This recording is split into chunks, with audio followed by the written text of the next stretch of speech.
U.S. Army Rangers veteran and an 18-year pancreatic cancer survivor. Hi, Chris. Thanks for joining us today. It's so wonderful to see you. I'm so excited to see you. Hi, it's nice to see you too, and thanks for having me on today. Oh, thanks for agreeing to And be here. Really thrilled to hear you tell your story. You've got an amazing, amazing story. How and when were you diagnosed exactly? I was diagnosed in 2003, in October of 2003. I was having really severe abdominal pains and issues. I went to, I'd been probably having those for almost a year before that. I'd been going to GIs, having upper and lower GI. The doctors didn't find anything. They just chalked it up to having too much stress and eating the wrong foods or whatever. One day I just folded over, and I'm pretty hard to fold me over. And my wife at the time, Jennifer, took me to the ER, and they treated for pancreatitis, which is 5 days of not not eating and just IV fluids, and seeing if it would resolve. And then that didn't work, so they tried it again. So I was up to about 10 days of not eating, just painkillers and IV fluids. Then they finally managed to do a scope, an endoscope, and discovered that my bile duct was blocked by a mass. They then sent me out for a more invasive ERCP, where they uh, took a biopsy and discovered that it was pancreatic cancer. So they sent me home to get stronger, and then in November I had so I'm right at my 18th Whippleversary here in a few days. And Dr. Howard Reber performed a Whipple. And then in January, I started chemotherapy with Dr. William Isakoff, and I did continuous chemotherapy for almost 10 years. Wow. Yeah, that's a long time. It kind of matches my chemotherapy went almost as long. My last one was actually in 2018. So I'm keeping my fingers crossed that we can keep that up. But when you were told then that you had pancreatic cancer, did the doctors give you much hope at that time, or were they kind of, just go home and put your house in order, or did they come up with a plan right away? Well, since they were able to do the resection and get clear margins, it really improved the, Isakoff is definitely not a proponent of giving time frames. One of the doctors prior to my Whipple, when they first discovered that it was pancreatic cancer, gave me about a month. So I was definitely told to pack my bags. But that didn't really sit well with me. So it's more about what are we going to do, and let's get ahead of this thing. Yeah, totally agree. It's not good to be told to go home, put your house in order. I didn't like that option either. Didn't fit very well with me either. And maybe that's why we're both still here, because we are very stubborn, tenacious, and whatever else to get the job done, right? To do what we need to All do. right. How long has it I been know for you now? I'll be 20 years in April, April 1st. So I'm 19 right now. So I'll be celebrating 20 Absolutely. years. Yeah, awesome, right? Thank you. I appreciate that. Yeah, yes. Um, I An know. inspiration. Oh, thank you, Chris. And you have been an inspiration for me. As I said, I was so happy that you were able to join us today. I know we talk about risk factors, and with pancreatic cancer, it's really difficult to come up with anything because the symptoms, can be so vague and be so many different illnesses. But did you have a history of cancer in your family, or were you a smoker or a drinker? Or I know you weren't obese, at all, but any of those things fit your issues? No, I mean, I don't think any more than most of the general population. I had been a smoker at one point, but and although it is a known carcinogen, so's pumping your gas in almost the same levels. Not in terms of like lung cancer, where the specific cancers, lung, throat cancers, where it's a very high causal uh, um, connection between smoking and those cancers. But in the general population, it about equals the percentages. So I'm not trying to downplay the role of smoking in it, but um, it's not a direct causal kind of relationship with pancreatic cancer. No, and I have Um, to agree I with you. did I did have exposure in the military that it is probable the probable cause. Thorium 232 exposure through our night observation device. That's as best I can tell. That's the probable cause. Yeah, I was going to ask that because I know we had a bill that we got approved and it was passed by the DOD, the Department of Defense. And I couldn't really figure out how we got it passed that way, but somebody explained to me what they were saying is a high percentage of veterans that were, being tested and coming and having pancreatic cancer. So I was wondering if that's maybe something you thought was your lead to it. Because like you, I didn't smoke, I didn't drink, neither did my grandmother, but yet we both still had pancreatic cancer, where my dad and his brother were smokers and also pancreatic cancer. So what exactly is the correlation? I don't think we still don't really know, but yeah, and there's no real proof or evidence that you could have gotten it during your service time? Well, I mean, there's causal studies. Thorium 232 is a known cause of pancreatic cancer.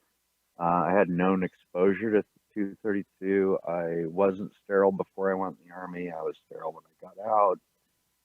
There's, all the indicators are there. But, I think regardless of how it happens, because we don't have, I tested negative for BRCA2.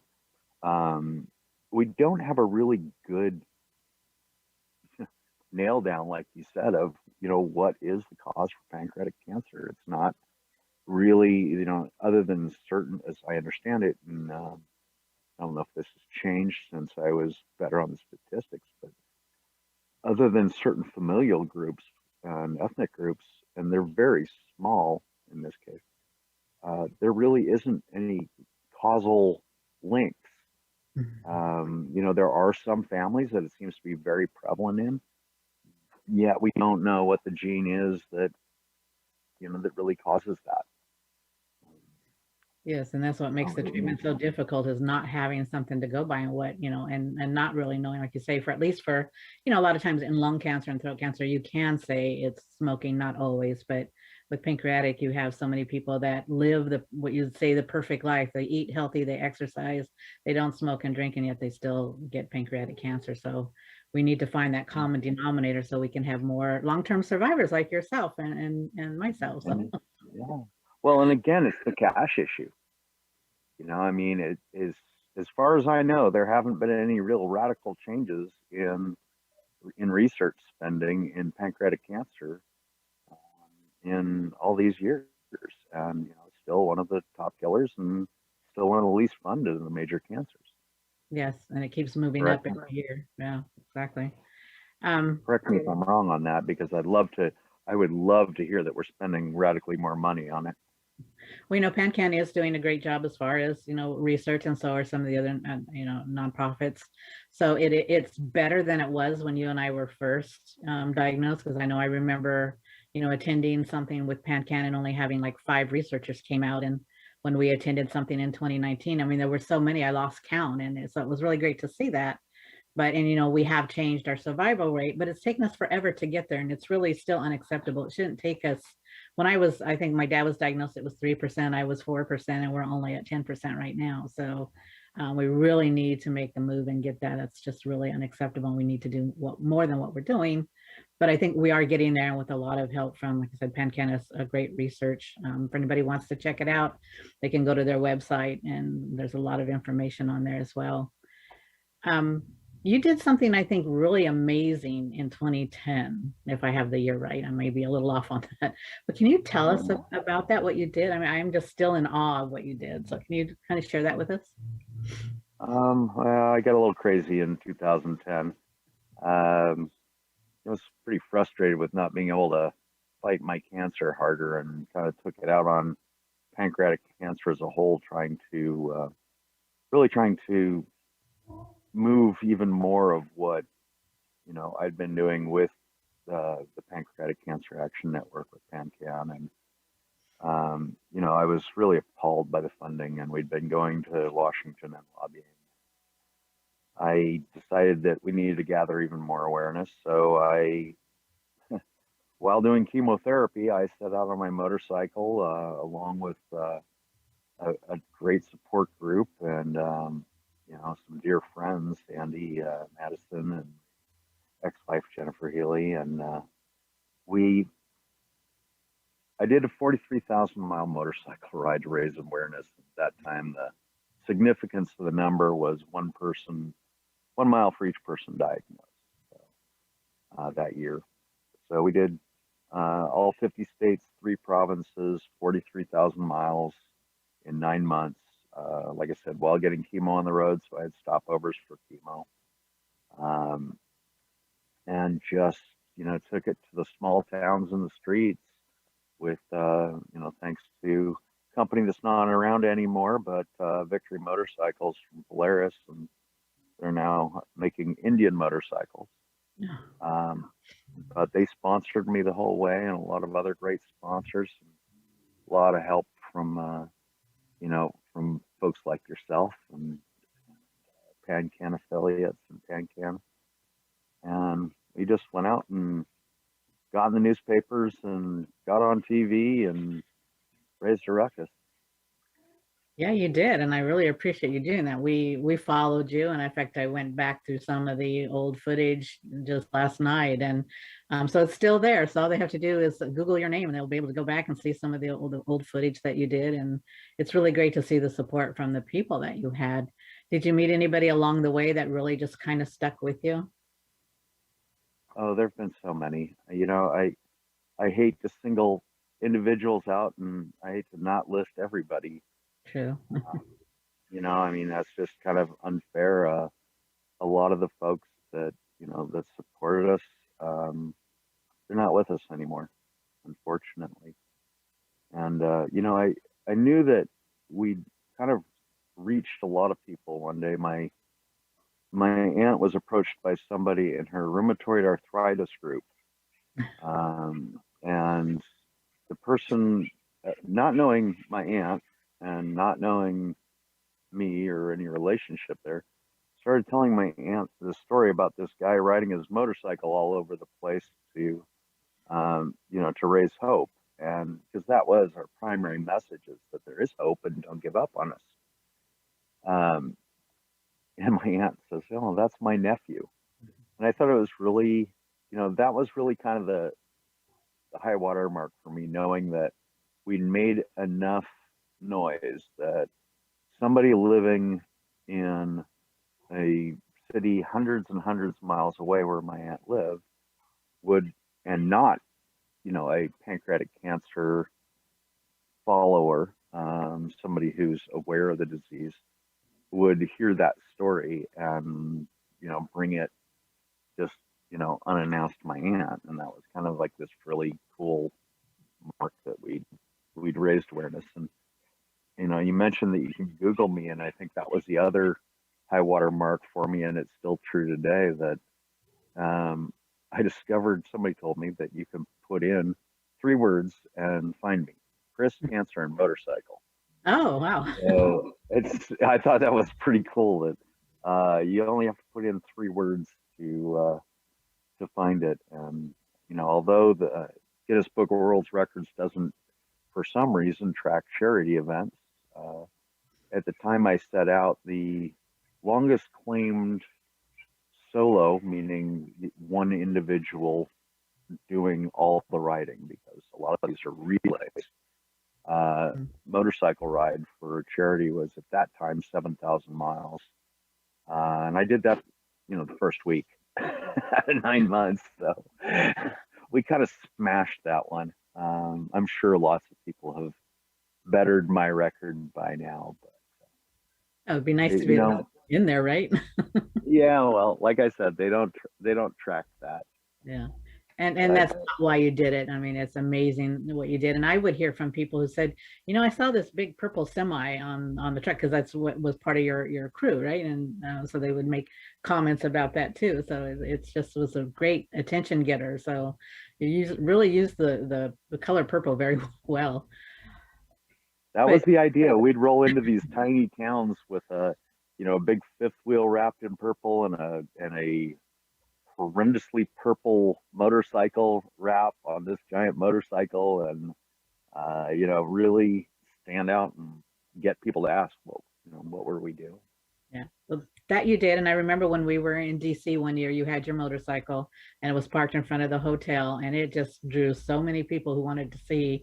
I mean, they weren't used to, for one, seeing a purple motorcycle, I'm sure. So it really drew the crowd in, and you were very kind to let everybody have a little seat on there and get their picture taken and whatnot. But you did this all on the road, and you were still doing chemo. How did you manage that? I mean, chemo's not an easy, it's not, go in, get your shot and come out and be happy. I mean, how did you manage all that?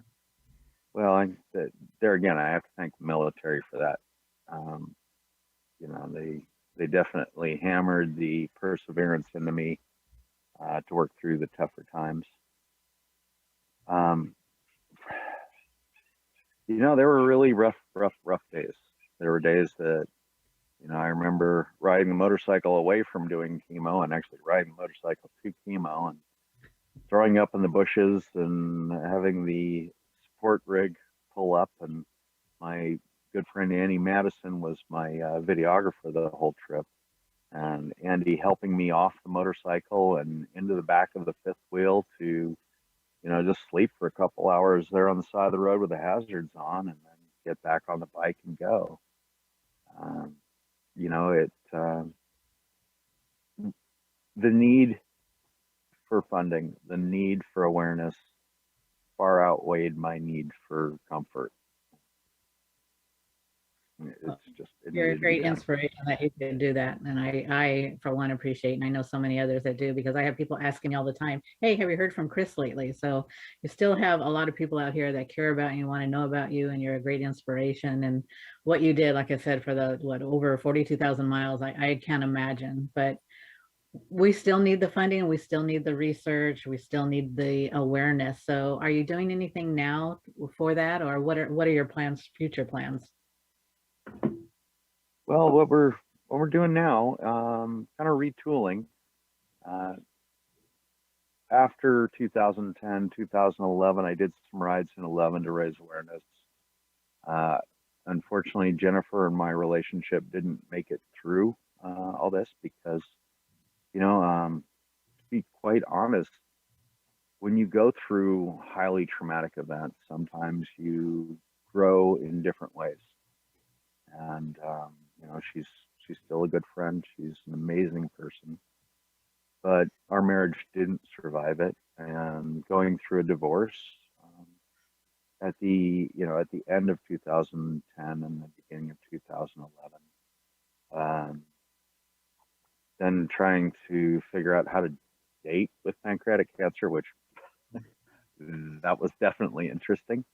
Um, and being mentally and physically exhausted from the trip, I just couldn't hold Road to a Cure together at that point. So Road to a Cure went dormant, but we are bringing it back now.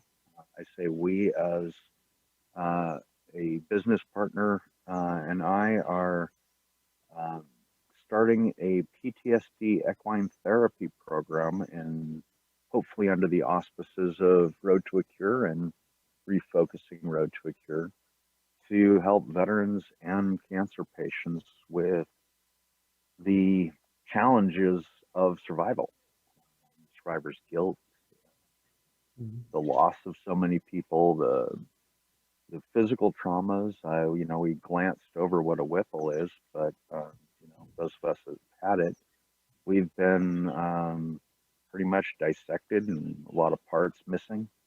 We've been through amazing amounts of physical pain and emotional trauma, and it's kind of time as I've moved through this journey. Road to a Cure is kind of going to move through it with me to learning. I coined a phrase years ago, and it kind of really took off, called new normal. That was something that I kept hammering on Road to a Cure, and it really saturated. Um, but it is a new normal, and having to figure out how to thrive in the long term. Horses have been very good to me that way. They've been an incredibly therapeutic thing. I spend my time now working with them, and I spend a lot of my time. I ride with an all former Ranger motorcycle club, all guys that were in the Ranger Regiment and Spec Ops guys.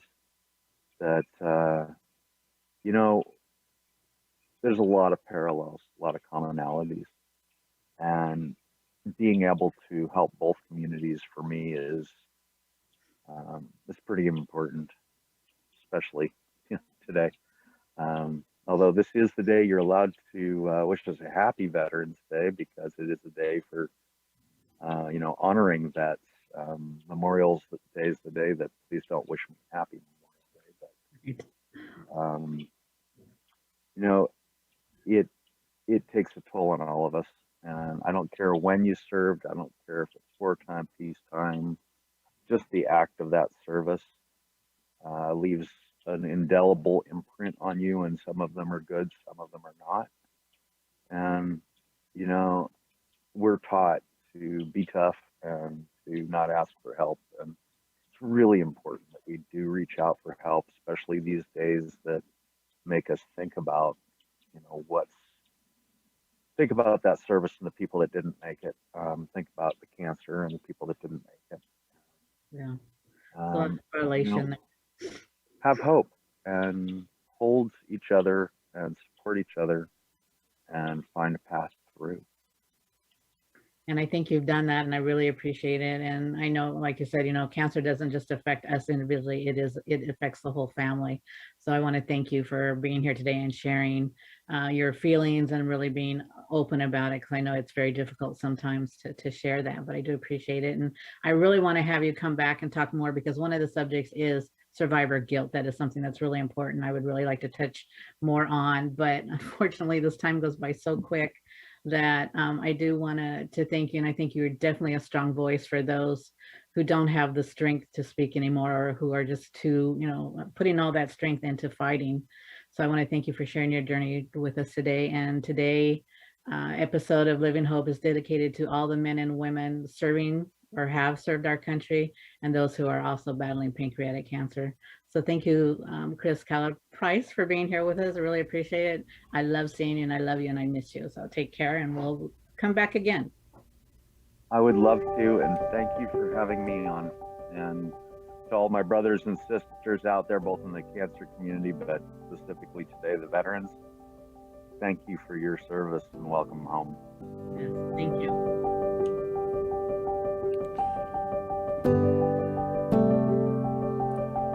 Well, there you have it. Welcome home to another episode of Living Hope. Your journey living with pancreatic cancer. Designed to provide hope, inspiration, and education for all of those on this journey. Sharing the real-life stories of those really affected by this deadly disease and how they deal with it on a daily basis. If you'd like to share your story, please come forward. We're always looking for more stories. And if anyone you know needs help, like right now, get a pen, write this down, tell them to call Patient Services at the Pancreatic Cancer Action Network. The number is 8772-PANCAN. You ready? Write that down. 877, the number 2, PANCAN, for some help right now. And for all of us at the Orange County Talk Radio Network, have a happy Veterans Day. Go hug a veteran today.